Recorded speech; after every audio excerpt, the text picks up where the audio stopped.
آیت نمبر 2 و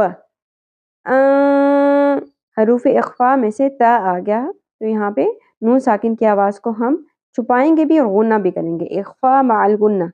وَأَنْتَ تا باریک ہوگا، پر نہیں کرنا.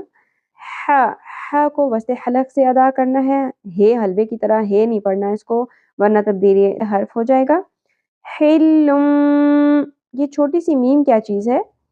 جب بھی تنوین کے بعد یا نون ساکن کے بعد حرف با آ جاتا ہے تو وہاں پہ اقلاب کا رول ہوتا ہے، یعنی کہ ہم نے میم میں بدلتے ہوئے پڑھنا ہے. حلم بی، ہا زال کو نرمی سے ادا کرتے ہوئے پڑھیں گے اور دال ساکن پہ قلقلہ ہوگا آیت مکمل ہونے کی صورت میں. بِهَذَا الْبَلَدِ وَأَنْتَ حِلٌّ بِهَذَا الْبَلَدِ.